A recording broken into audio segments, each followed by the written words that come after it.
Hi ಎಲ್ರಿಗೂ ನಮಸ್ಕಾರ. Share market in Kannada ಚಾನಲ್ಗೆ ನಿಮಗೆ ಸ್ವಾಗತ. ಏಪ್ರಿಲ್ 22ರ ಮಾರ್ಕೆಟ್ ಅಪ್ಡೇಟ್ನ ನೋಡೋದಾದ್ರೆ ಮಾರ್ಕೆಟ್ನ ಸ್ಟ್ರಾಂಗ್ ಮೊಮೆಂಟಮ್ ಇವತ್ತು ಕೂಡ ಕಂಟಿನ್ಯೂ ಆಗಿದೆ. ಶುಕ್ರವಾರ ಒಳ್ಳೆ ಒಂದು ಪಾಸಿಟಿವ್ ಬೌನ್ಸ್ ಬ್ಯಾಕ್ ಮಾರ್ಕೆಟ್ನಲ್ಲಿ ನೋಡೋದಕ್ಕೆ ಸಿಕ್ಕಿತ್ತು. ಇವತ್ತು ಮಾರ್ಕೆಟ್ ಆ ಒಂದು ಮೊಮೆಂಟಮ್ ಅನ್ನು ಕಂಟಿನ್ಯೂ ಮಾಡಿದೆ. ನಿಫ್ಟಿ 190 ಪಾಯಿಂಟ್ಗಳಷ್ಟು ಗೇನ್ ಆಗಿದೆ. 22,336ರ ಲೆವೆಲಲ್ಲಿ ನಿಫ್ಟಿ ಕ್ಲೋಸಿಂಗ್ ಅನ್ನು ಕೊಟ್ಟಿದೆ. ಹಾಗೆ ಸೆನ್ಸೆಕ್ಸ್ ಅಲ್ಲಿ ಕೂಡ 560 ಪಾಯಿಂಟ್ಗಳಷ್ಟು ಗೇನ್ ನೋಡೋದಕ್ಕೆ ಸಿಕ್ಕಿದೆ. ಬ್ಯಾಂಕ್ ನಿಫ್ಟಿ ಕೂಡ 350 ಪಾಯಿಂಟ್ಗಳಷ್ಟು ಅಪ್ಸೈಡ್ ನೊಂದಿಗೆ ಕ್ಲೋಸಿಂಗ್ ಅನ್ನು ಕೊಟ್ಟಿದೆ. ಸೊ ನಿಫ್ಟಿಗೆ ನೆಕ್ಸ್ಟ್ ರೆಸಿಸ್ಟೆನ್ಸ್ 22,500 ಆಗಿರುತ್ತೆ. ಸೊ ಆ ಒಂದು ಲೆವೆಲ್ ಅನ್ನು ಕೂಡ ನಿಫ್ಟಿ ಸಕ್ಸಸ್ಫುಲ್ ಆಗಿ ಕ್ರಾಸ್ ಮಾಡಿದ್ರೆ ಮತ್ತೆ ಆಲ್ ಟೈಮ್ ಹೈ ನಿಫ್ಟಿಯಲ್ಲಿ ನೋಡೋದಕ್ಕೆ ಸಿಗ್ಬೋದು. ನಿಫ್ಟಿಯ ಟಾಪ್ ಗೇನರ್ಸ್ ಮತ್ತು ಲೂಸರ್ಸ್ ಅನ್ನು ಅಬ್ಸರ್ವ್ ಮಾಡಿದಾಗ BPCL ಟಾಪ್ ಗೇನರ್ ಆಗಿತ್ತು. ಕ್ರೂಡ್ನ ಪ್ರೈಸ್ ಕಂಟ್ರೋಲ್ನಲ್ಲಿದೆ, ಸ್ವಲ್ಪ ಫಾಲ್ ಕೂಡ ಆಗಿದೆ. ಆದ್ದರಿಂದ BPCL 3% ಗೇನ್ ಆಗಿದೆ. ಟಾಟಾ ಕನ್ಸ್ಯೂಮರ್ ಪ್ರಾಡಕ್ಟ್ ತಮ್ಮ ರಿಸಲ್ಟ್ಸ್ ಅನ್ನು ಡಿಕ್ಲೇರ್ ಮಾಡ್ತಾರೆ. ಆ ಒಂದು ನ್ಯೂಸ್ನಿಂದ ಕೂಡ ಸ್ಟಾಕ್ ಪ್ರೈಸ್ನಲ್ಲಿ 3% ಗೇನ್ ನೋಡೋದಕ್ಕೆ ಸಿಕ್ಕಿದೆ. ಐಶಾರ್ ಮೋಟಾರ್ಸ್ ಕೂಡ 3% ಗೇನ್ ಆಗಿದೆ. L&T ಕೂಡ ಇವತ್ತು 3% ಗೇನ್ ಆಯಿತು. ಸೊ L&Tಯಲ್ಲಿ ಬಹಳಷ್ಟು ಮ್ಯೂಚುವಲ್ ಫಂಡ್ ಹೌಸ್ಗಳು ತಮ್ಮ ಸ್ಟೇಕನ್ನು ಸ್ವಲ್ಪ ಕಡಿಮೆ ಮಾಡಿದ್ದಾರೆ. ಆದರೂ ಕೂಡ ಇವತ್ತು ಸ್ಟಾಕ್ ಪಾಸಿಟಿವ್ ಆಗಿ ಕ್ಲೋಸ್ ಆಗಿದೆ. ಶ್ರೀರಾಮ್ ಫಿನಾನ್ಸ್ನಲ್ಲಿ ಕೂಡ 2.5% ಗೇನ್ ನೋಡೋದಕ್ಕೆ ಸಿಕ್ತು. ಬಜಾಜ್ ಫಿನಾನ್ಸ್ ಕೂಡ 2.5% ಗೇನ್ ಆಗಿದೆ. ಸೊ ಬಜಾಜ್ ಫಿನಾನ್ಸ್ ಕೂಡ ತಮ್ಮ ಕ್ವಾರ್ಟರ್ಲಿ ರಿಸಲ್ಟ್ ಅನ್ನು ಇದೇ ವಾರದಲ್ಲಿ ಡಿಕ್ಲೇರ್ ಮಾಡ್ತಾರೆ. ಟಾಪ್ ಲೂಸರ್ ಲಿಸ್ಟ್ನಲ್ಲಿ NTPC ನೋಡೋದಕ್ಕೆ ಸಿಗ್ತದೆ. 2% ಕರೆಕ್ಷನ್ NTPCಯಲ್ಲಿ ನೋಡೋದಕ್ಕೆ ಸಿಕ್ತು.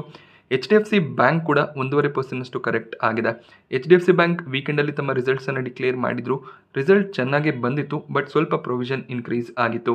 ಜೆಫ್ರೀಸ್ ಬೈ ರೇಟಿಂಗ್ ಅನ್ನು ಕೊಟ್ಟಿದ್ದು 1880ರ ಟಾರ್ಗೆಟ್ ಪ್ರೈಸ್ ಅನ್ನು ಕೊಟ್ಟಿದ್ದಾರೆ. ಅದೇ ರೀತಿಯಲ್ಲಿ Indian brokerage house Motilal Oswal ಕೂಡ ಬೈ ರೇಟಿಂಗ್ ಅನ್ನು ಕೊಡ್ತಾ ಇದ್ದಾರೆ. 1950ರ ಟಾರ್ಗೆಟ್ ಪ್ರೈಸ್ ಮೋತಿಲಾಲ್ ಓಸ್ವಾಲ್ನ ಕಡೆಯಿಂದ ನೋಡೋದಕ್ಕೆ ಸಿಕ್ಕಿದೆ. ICICI ಸೆಕ್ಯೂರಿಟೀಸ್ ಬೈ ರೇಟಿಂಗ್ ಅನ್ನು ಕೊಟ್ಟಿದ್ದು 1850ರ ಟಾರ್ಗೆಟ್ ಪ್ರೈಸ್ ಅನ್ನು ಕೊಟ್ಟಿದ್ದಾರೆ. Japanese brokerage house Nomura hold rating ಅನ್ನು ಕೊಟ್ಟಿದ್ದಾರೆ. ನ್ಯೂಟ್ರಲ್ ರೇಟಿಂಗ್ ನೋಡೋದಕ್ಕೆ ಸಿಗ್ತದೆ. 1625ರ ಟಾರ್ಗೆಟ್ ಪ್ರೈಸ್ ಅನ್ನು ಈ ಮುಂಚೆ ಕೊಟ್ಟಿದ್ರು, ಅದನ್ನ ಈಗ 1660ಕ್ಕೆ ಇನ್ಕ್ರೀಸ್ ಮಾಡಿದ್ದಾರೆ. ಹಾಗೆ ಕೋಟಕ್ ಇನ್ಸ್ಟಿಟ್ಯೂಷನಲ್ ಈಕ್ವಿಟೀಸ್ ಕೂಡ ಬೈ ರೆಕಮೆಂಡೇಶನ್ ಅನ್ನು ಕೊಟ್ಟಿದ್ದು 1750ರ ಟಾರ್ಗೆಟ್ ಪ್ರೈಸ್ ಅನ್ನು ಕೊಟ್ಟಿದ್ದಾರೆ. ಸೊ HDFC ಬ್ಯಾಂಕ್ ನಲ್ಲಿ ಯಾವುದೇ ಒಂದು ಬ್ರೋಕರೇಜ್ ಹೌಸ್ ಸೆಲ್ ಕಾಲ್ ಅನ್ನು ಕೊಟ್ಟಿಲ್ಲ. ಆಲ್ಮೋಸ್ಟ್ ಎಲ್ಲಾ ಬ್ರೋಕರೇಜ್ಗಳು ಕೂಡ ಬೈ ಕಾಲ್ ಅನ್ನು ಕೊಟ್ಟಿದ್ದಾರೆ. ಬಟ್ ಈ ಮುಂಚೆ 2000ವರೆಗೂ ಟಾರ್ಗೆಟ್ ಪ್ರೈಸ್ ನೋಡೋದಕ್ಕೆ ಸಿಗ್ತಿತ್ತು, ಅದೀಗ ಸ್ವಲ್ಪ ಕಡಿಮೆ ಆಗ್ತಿರೋದು ಕಾಣಿಸ್ತಿದೆ. ಬಟ್ ಇವತ್ತು HDFC ಬ್ಯಾಂಕ್ ನೆಗೆಟಿವ್ ಆಗಿ ಕ್ಲೋಸ್ ಆಗಿದೆ. ಹಾಗೆ JSW ಸ್ಟೀಲ್ ನಲ್ಲಿ ಕೂಡ 1% ಕರೆಕ್ಷನ್ ನೋಡೋದಕ್ಕೆ ಸಿಕ್ತು. IndusInd bank, Tata steel, Bajaj auto ಕೂಡ ಇವತ್ತು ಫ್ಲಾಟ್ ನೆಗೆಟಿವ್ ಆಗಿ ಕ್ಲೋಸ್ ಆಗಿದೆ. ವಿಪ್ರೋ ಕೂಡ ವೀಕೆಂಡಲ್ಲಿ ತಮ್ಮ ರಿಸಲ್ಟ್ಸ್ ಅನ್ನು ಡಿಕ್ಲೇರ್ ಮಾಡಿದ್ರು. ವಿಪ್ರೋ ಸ್ಟಾಕ್ ಪ್ರೈಸ್ ನಲ್ಲಿ ಇವತ್ತು 2% ಗೇನ್ ನೋಡೋದಕ್ಕೆ ಸಿಕ್ಕಿದೆ. ವಿಪ್ರೋನಲ್ಲಿ ಕೂಡ ಬಹಳಷ್ಟು ಬ್ರೋಕರೇಜ್ಗಳು ತಮ್ಮ ಟಾರ್ಗೆಟ್ಸ್ ಗಳನ್ನ ಕೊಟ್ಟಿದ್ದಾರೆ. Japanese brokerage house Nomura reduce rating ಅನ್ನು ಕೊಟ್ಟು 410ರ ಟಾರ್ಗೆಟ್ ಪ್ರೈಸ್ ಅನ್ನು ಕೊಟ್ಟಿದ್ದಾರೆ. ಹಾಗೆ HSBC ಕೂಡ ರೆಡ್ಯೂಸ್ ರೇಟಿಂಗ್ ಅನ್ನು ಕೊಟ್ಟಿದ್ದಾರೆ. 385ರ ಟಾರ್ಗೆಟ್ ಪ್ರೈಸ್ HSBC ಕಡೆಯಿಂದ ನೋಡೋದಕ್ಕೆ ಸಿಗ್ತದೆ. ಹಾಗೇನೆ ವಿಪ್ರೋನಲ್ಲಿ UBS ಕೂಡ ಸೆಲ್ ರೇಟಿಂಗ್ ಅನ್ನು ಕೊಡ್ತಾ ಇದ್ದಾರೆ. ಸೆಲ್ ರೇಟಿಂಗ್ ಅನ್ನು ಕೊಟ್ಟಿದ್ದು 430ರ ಟಾರ್ಗೆಟ್ ಪ್ರೈಸ್ ನೋಡೋದಕ್ಕೆ ಸಿಗ್ತದೆ. Nuvama institutional equities hold call ಅನ್ನು ಕೊಟ್ಟಿದ್ದಾರೆ. 460ರ ಟಾರ್ಗೆಟ್ ಪ್ರೈಸ್ ನೋಡೋದಕ್ಕೆ ಸಿಗ್ತದೆ. ಸೊ ವಿಪ್ರೋದ performance quarter on quarter improve ಆಗಿದೆ. ಪ್ರಾಫಿಟ್ 5% ಜಂಪ್ ಆಗಿತ್ತು. But year on year compare ಮಾಡಿದಾಗ ಪ್ರಾಫಿಟ್ 8% ಫಾಲ್ ಆಗಿರೋದು ಕಾಣಿಸಿತ್ತು. ಹಾಗೆ 2025ರ ಫಿನಾನ್ಷಿಯಲ್ ಇಯರ್ನ ಗೈಡ್ಲೈನ್ಸ್ ಅನ್ನ ಅದೇ ರೀತಿಯಲ್ಲಿ ಮೇಂಟೈನ್ ಮಾಡಿದರೆ -1.5ರಿಂದ 0.5% ರೆವಿನ್ಯೂ ಗೈಡೆನ್ಸ್ ಅನ್ನ ಕೊಟ್ಟಿದ್ದಾರೆ. ಅಂದ್ರೆ ರೆವಿನ್ಯೂ ಫಾಲ್ ಆಗುವಂತ ಚಾನ್ಸಸ್ ಹೆಚ್ಚಾಗಿ ಕಾಣಿಸ್ತಿದೆ. ಅದೇ ಒಂದು ರೀಸನ್ ಇಂದ ಬಹಳಷ್ಟು ಬ್ರೋಕರೇಜ್ಗಳು ವಿಪ್ರೋನಲ್ಲಿ ಸೆಲ್ ಕಾಲ್ ಅನ್ನ ಕೊಟ್ಟಿದ್ದಾರೆ. ವಿಪ್ರೋ ಈಗ 460ರ ಲೆವೆಲ್ ನಲ್ಲಿ ಟ್ರೇಡ್ ಆಗ್ತಿದೆ. ಸೊ ಹೈಯೆಸ್ಟ್ ಟಾರ್ಗೆಟ್ಸ್ ನೋಡೋದಕ್ಕೆ ಸಿಗ್ತಿರೋದು 460. ಸೊ ಈ ಒಂದು ಪ್ರೈಸ್ ನಿಂದ ಹೆಚ್ಚಿನ ಒಂದು ಅಪ್ಸೈಡ್ ನ ಪಾಸಿಬಿಲಿಟಿ ಇಲ್ಲ ಅನ್ನೋದು ಬ್ರೋಕರೇಜ್ ನ ವ್ಯೂ ಆಗಿರುತ್ತೆ. ಹಾಗೆಯೇ ಕಳೆದ 4-5 ಕ್ವಾರ್ಟರ್ಗಳಿಂದ ವಿಪ್ರೋನ ರಿಸಲ್ಟ್ ಅಷ್ಟು ಚೆನ್ನಾಗಿ ಬರ್ತಿಲ್ಲ. ಸೊ ವಿಪ್ರೋನ ನಿಮ್ಮ ಪೋರ್ಟ್ಫೋಲಿಯೋನಲ್ಲಿ ಹೋಲ್ಡ್ ಮಾಡ್ತಿದ್ರೆ ಆಲ್ಟರ್ನೇಟಿವ್ ಆಗಿ ನೀವು TCS ಅಥವಾ ಇನ್ಫೋಸಿಸ್ HCL ಅನ್ನು ಚೂಸ್ ಮಾಡ್ಕೋಬಹುದಾಗುತ್ತೆ. ಇವತ್ತಿನ FII DII ಆಕ್ಟಿವಿಟಿಯನ್ನು ಅಬ್ಸರ್ವ್ ಮಾಡಿದಾಗ DIIs ನೆಟ್ ಬೈಯರ್ಸ್ ಆಗಿ ಕಂಟಿನ್ಯೂ ಆಗ್ತಿದ್ದಾರೆ. 3,542 ಕೋಟಿ ಅಮೌಂಟ್ ನ ನೆಟ್ ಬೈಯಿಂಗ್ DIIs ಕಡೆಯಿಂದ ಬಂದಿದೆ. ಹಾಗೆ FIIs ನೆಟ್ ಸೆಲ್ಲರ್ಸ್ ಆಗಿದ್ದಾರೆ. 2,915 ಕೋಟಿ ಅಮೌಂಟ್ ನ ನೆಟ್ ಸೆಲ್ಲಿಂಗ್ FIIs ಕಡೆಯಿಂದ ಬಂದಿದೆ.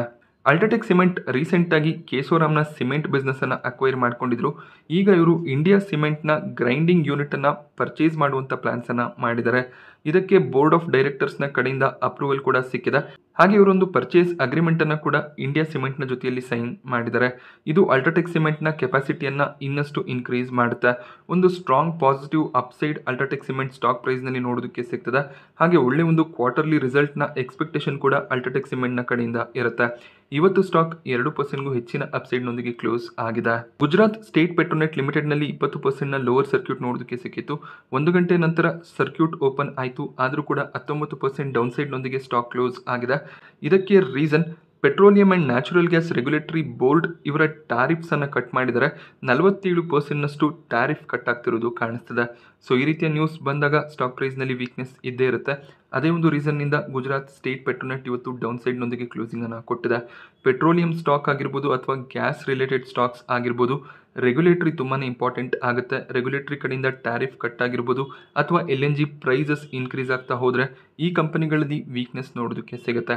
ಸ್ವಲ್ಪ ರಿಸ್ಕಿ ಬೆಟ್ ಆಗುವಂಥ ಸ್ಟಾಕ್ಸ್ ಆಗಿರುತ್ತೆ. ವೋಲ್ಟಾಸ್ ಸ್ಟಾಕ್ ಪ್ರೈಸ್ನಲ್ಲಿ ಸ್ಟ್ರಾಂಗ್ ಮೊಮೆಂಟಮ್ ಕಂಟಿನ್ಯೂ ಆಗ್ತದೆ. ಇವತ್ತು ಕೂಡ ವೋಲ್ಟಾಸ್ 6% ಗೇನ್ನೊಂದಿಗೆ ಕ್ಲೋಸ್ ಆಗಿದೆ. ವೋಲ್ಟಾಸ್ನಲ್ಲಿ ಬ್ರೋಕರೇಜ್ ಹೌಸ್ UBS ಒಳ್ಳೆ ಒಂದು ಟಾರ್ಗೆಟ್ಸನ್ನು ಕೊಟ್ಟಿದ್ದಾರೆ. ಈ ಮುಂಚೆ ಇದ್ದಂಥ ಟಾರ್ಗೆಟನ್ನು ಚೇಂಜ್ ಮಾಡಿ ಬೈ ರೆಕಮೆಂಡೇಶನ್ ಕೊಟ್ಟು 1800ರ ಟಾರ್ಗೆಟ್ ಪ್ರೈಸನ್ನು ಕೊಟ್ಟಿದ್ದಾರೆ. ಈ ಮುಂಚೆ ಅವರು 885ರ ಟಾರ್ಗೆಟ್ ಪ್ರೈಸನ್ನು ಕೊಟ್ಟಿದ್ರು. ಸೊ ಆಲ್ಮೋಸ್ಟ್ ಇವರು ತಮ್ಮ ಟಾರ್ಗೆಟನ್ನು ಡಬಲ್ ಮಾಡಿದ್ದಾರೆ. ಈ ಒಂದು ನ್ಯೂಸ್ನಿಂದ ಸ್ಟಾಕ್ ಪ್ರೈಸ್ನಲ್ಲಿ ಒಳ್ಳೆ ಒಂದು ಜಂಪ್ ನೋಡೋದಕ್ಕೆ ಸಿಕ್ಕಿದೆ. ಮುಂದಿನ ಫಿನಾನ್ಷಿಯಲ್ ಇಯರ್ನ ವೇಳೆಗೆ ವೋಲ್ಟಾಸ್ ತಮ್ಮ ಮಾರ್ಕೆಟ್ ಶೇರನ್ನು 19.5%ನಿಂದ 23%ಗೆ ಇನ್ಕ್ರೀಸ್ ಮಾಡ್ಕೋತಾರೆ ಅನ್ನೋದು UBSನ ಒಂದು ವ್ಯೂ ಆಗಿದೆ. ಹಾಗೆ ಟರ್ಕಿಯ ಒಂದು ಕಂಪನಿ ಜೊತೆಯಲ್ಲಿ ಜಾಯಿಂಟ್ ವೆಂಚರನ್ನು ಕೂಡ ಸ್ಟಾರ್ಟ್ ಮಾಡಬೇಕು ಅಂತ ವೋಲ್ಟಾಸ್ ಇದ್ದಾರೆ. ಅದು ಕೂಡ ಕಂಪನಿಗೆ ಪಾಸಿಟಿವ್ ಆಗುತ್ತೆ ಅನ್ನೋದು UBSನ ವ್ಯೂ ಆಗಿರುತ್ತೆ. ಹಾಗೆ ವೋಲ್ಟಾಸ್ ಕೂಡ ಟಾಟಾ ಗ್ರೂಪ್ನ ಅಂಡರಲ್ಲಿ ಬರುವಂಥ ಕಂಪನಿ ಆಗಿರುತ್ತೆ. ವೋಲ್ಟಾಸ್ ಕಳೆದ 6 ತಿಂಗಳಲ್ಲಿ ಆಲ್ರೆಡಿ 70%ನಷ್ಟು ರಿಟರ್ನ್ಸನ್ನು ಜನರೇಟ್ ಮಾಡಿ ಕೊಟ್ಟಿದೆ. ಹಾಗೆ ಈ ಒಂದು ಕಂಪನಿ ಸಮ್ಮರ್ ಸೀಸನ್ನಲ್ಲಿ ಒಳ್ಳೆ ಒಂದು ಪರ್ಫಾರ್ಮೆನ್ಸನ್ನು ಯೂಶಲ್ ಆಗಿ ಕೊಡುತ್ತೆ. ಬಟ್ ಈ ಒಂದು ಸಮ್ಮರ್ ಸೀಸನ್ನಲ್ಲಿ ಬಹಳಷ್ಟು ಜಂಪ್ ಸ್ಟಾಕ್ ಪ್ರೈಸ್ನಲ್ಲಿ ನೋಡೋದಕ್ಕೆ ಸಿಕ್ಕಿದೆ. ಬಟ್ ಕಳೆದ 2 ಕ್ವಾರ್ಟರ್ಗಳಲ್ಲಿ ವೋಲ್ಟಾಸ್ ಅಷ್ಟೊಳ್ಳೆ ರಿಸಲ್ಟ್ಸನ್ನು ಡಿಕ್ಲೇರ್ ಮಾಡಿರಲಿಲ್ಲ. ಈ ಒಂದು ಕ್ವಾರ್ಟರ್ನಲ್ಲಿ ಯಾವ ರೀತಿಯ ಪರ್ಫಾರ್ಮೆನ್ಸ್ ಬರುತ್ತೆ ಅದನ್ನು ನಾವು ಅಬ್ಸರ್ವ್ ಮಾಡಬೇಕಾಗುತ್ತೆ. ಜೂನ್ ಜುಲೈನಲ್ಲಿ ಏನು ರಿಸಲ್ಟ್ ಬರುತ್ತೆ ಆ ಸಂದರ್ಭದಲ್ಲಿ ವೋಲ್ಟಾಸ್ನ ಕಡೆಯಿಂದ ಒಳ್ಳೆ ಒಂದು ರಿಸಲ್ಟ್ನ ಎಕ್ಸ್ಪೆಕ್ಟೇಷನ್ ಇರುತ್ತೆ. ಹಾಗೆ ನಿನ್ನೆ ಸ್ವಿಂಗ್ ಟ್ರೇಡಿಂಗ್ ಸ್ಟಾಕ್ಗಳೇನು ಕವರ್ ಆಗಿತ್ತು ಆ ಸ್ಟಾಕ್ಗಳಲ್ಲಿ ಒಳ್ಳೆ ಒಂದು ಮೊಮೆಂಟಮ್ ಇವತ್ತು ನೋಡೋದಕ್ಕೆ ಸಿಕ್ಕಿದೆ. ಸೊ ಮಾರ್ಕೆಟ್ನ ಮೊಮೆಂಟಮ್ ಕೂಡ ತುಂಬಾ ಇಂಪಾರ್ಟೆಂಟ್ ಆಗಿರುತ್ತೆ. ಏಂಜಲ್ ಒನ್ ಒಂದೇ ದಿನ 4%ನಷ್ಟು ಗೇನ್ ಆಗಿದೆ. ಹಿಕಾಲ್ನಲ್ಲಿ ಕೂಡ 7%ನಷ್ಟು ಜಂಪ್ ನೋಡೋದಕ್ಕೆ ಸಿಕ್ಕಿದೆ. ಹಾಗೆ IDFC ಫಸ್ಟ್ ಬ್ಯಾಂಕ್ ಮತ್ತು ಎಸ್ಕಾಟ್ ಕುಬೋಟಾ ಕೂಡ ಪಾಸಿಟಿವ್ ಆಗಿ ಕ್ಲೋಸ್ ಆಗಿದೆ. ಸೊ ಸ್ವಿಂಗ್ ಟ್ರೇಡಿಂಗ್ ಸ್ಟಾಕ್ಗಳನ್ನು ನೀವು ಪ್ರಿಫರ್ ಮಾಡ್ತೀರಾ ಅಂದರೆ ಸ್ಟಾಪ್ ಲಾಸನ್ನು ಸ್ಟ್ರಿಕ್ಟಾಗಿ ಮೇಂಟೈನ್ ಮಾಡಬೇಕಾಗುತ್ತೆ. ವೊಡಾಫೋನ್ ಐಡಿಯಾದ FPO ಎಂಡ್ ಆಗಿದೆ. QIB ಕ್ಯಾಟಗರಿ ಆಲ್ಮೋಸ್ಟ್ 20 ಟೈಮ್ನಷ್ಟು ಸಬ್ಸ್ಕ್ರೈಬ್ ಆಯಿತು. NII ಕ್ಯಾಟಗರಿ 4.5 ಟೈಮ್ನಷ್ಟು ಸಬ್ಸ್ಕ್ರೈಬ್ ಆಗಿದೆ. ರಿಟೇಲ್ ಕ್ಯಾಟಗರಿ ಕಂಪ್ಲೀಟ್ ಆಗಿ ಸಬ್ಸ್ಕ್ರೈಬ್ ಆಗೋದು ಕಾಣಿಸ್ತು. ಟೋಟಲ್ ಆಗಿ ಇಶ್ಯೂ 7 ಟೈಮ್ನಷ್ಟು ಸಬ್ಸ್ಕ್ರೈಬ್ ಆಗಿದೆ. ₹1 ಪ್ರೀಮಿಯಂ ನೋಡೋದಕ್ಕೆ ಸಿಗ್ತದೆ. ಹಾಗೆಯೇ ಈಗ ವೊಡಾಫೋನ್ ಐಡಿಯಾ 13ರ ಪ್ರೈಸ್ನಲ್ಲಿ ಟ್ರೇಡ್ ಆಗ್ತದೆ. ಕೊನೆ ದಿನ ಒಳ್ಳೆಯ ಒಂದು ಸಬ್ಸ್ಕ್ರಿಪ್ಷನ್ ವೊಡಾಫೋನ್ ಐಡಿಯಾದ FPOನಲ್ಲಿ ಬಂದಿದೆ. ರಿಲಯನ್ಸ್ ಇಂಡಸ್ಟ್ರೀಸ್ ತಮ್ಮ ರಿಸಲ್ಟ್ಸ್ ಅನ್ನು ಡಿಕ್ಲೇರ್ ಮಾಡಿದರೆ. ಓವರ್ ಆಲ್ ಪ್ರಾಫಿಟ್ಸ್ 21,243 ಕೋಟಿ ನೋಡೋದಕ್ಕೆ ಸಿಕ್ಕಿದೆ. Q4 ನಲ್ಲಿ ಇಯರ್ ಆನ್ ಇಯರ್ ಕಂಪ್ಯಾರಿಸನ್ ಅನ್ನು ಮಾಡಿದಾಗ ಪ್ರಾಫಿಟ್ ಫ್ಲಾಟ್ ಆಗಿದೆ. But quarter on quarter comparison ಅನ್ನು ಮಾಡಿದಾಗ ಪ್ರಾಫಿಟ್ ಇನ್ಕ್ರೀಸ್ ಆಗಿದೆ. ಸೊ ನಾವು ಡೀಟೇಲ್ ರಿಸಲ್ಟ್ಸ್ ಅನ್ನು ಅಬ್ಸರ್ವ್ ಮಾಡೋದಾದ್ರೆ ಇವರ revenue year on year quarter on quarter increase ಆಗ್ತಿರೋದು ಕಾಣಿಸ್ತಿದೆ. ಫಿಗರ್ ಕ್ರೋರ್ಸ್ನಲ್ಲಿದೆ. 2,40,000 ಕೋಟಿಯ ರೆವೆನ್ಯೂನ ಈ ಒಂದು ಕ್ವಾರ್ಟರ್ನಲ್ಲಿ ರಿಲಯನ್ಸ್ ಡಿಕ್ಲೇರ್ ಮಾಡಿದ್ದಾರೆ. ಕಳೆದ ಕ್ವಾರ್ಟರ್ನಲ್ಲಿ 2,27,970 ಕೋಟಿಯ ರೆವೆನ್ಯೂ ನೋಡೋದಕ್ಕೆ ಸಿಕ್ಕಿತ್ತು. ಹಾಗೆ ಮಾರ್ಚ್ 2023ರಲ್ಲಿ 2,16,000 ಕೋಟಿಯ ರೆವೆನ್ಯೂನ ಡಿಕ್ಲೇರ್ ಮಾಡಿದ್ರು. ಹಾಗೆ ಇವರ expenses year on year quarter on quarter increase ಆಗಿದೆ. ಟೋಟಲ್ ಪ್ರಾಫಿಟ್ 21,243 ಕೋಟಿ. ಸೊ ಇಲ್ಲಿ ನಾವು ಅಬ್ಸರ್ವ್ ಮಾಡಬೇಕಾಗಿರೋದು ಓನರ್ಸ್ ಆಫ್ ದ ಕಂಪನಿಗೆ ಎಷ್ಟು ಪ್ರಾಫಿಟ್ ಸಿಕ್ಕಿದೆ ಅಂತ. ಅಂದರೆ ಈ ಕಂಪನಿಯ ಓನರ್ಸ್ ಎಷ್ಟು ಪ್ರಾಫಿಟ್ಸನ್ನು ಮಾಡ್ತಿದ್ದಾರೆ ಅಂತ. 18,951 ಕೋಟಿ ಪ್ರಾಫಿಟ್ಸ್ ಈ ಒಂದು ಕ್ವಾರ್ಟರ್ನಲ್ಲಿ ಡಿಕ್ಲೇರ್ ಆಗಿದೆ. ಡಿಸೆಂಬರ್ 2023ರಲ್ಲಿ ಅಂದರೆ ಕಳೆದ ಕ್ವಾರ್ಟರ್ನಲ್ಲಿ 17,265 ಕೋಟಿಯ ಪ್ರಾಫಿಟ್ ಡಿಕ್ಲೇರ್ ಆಗಿತ್ತು.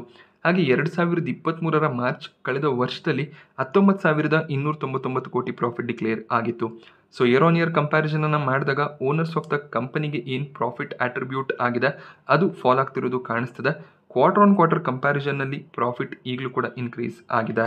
ಬಟ್ ಬ್ರೋಕರೇಜ್ಗಳ ಎಸ್ಟಿಮೇಷನ್ ಇದ್ದಿದ್ದು 18,250 ಕೋಟಿಯಷ್ಟು ಪ್ರಾಫಿಟ್ ಬರ್ಬೋದು ಅಂತ.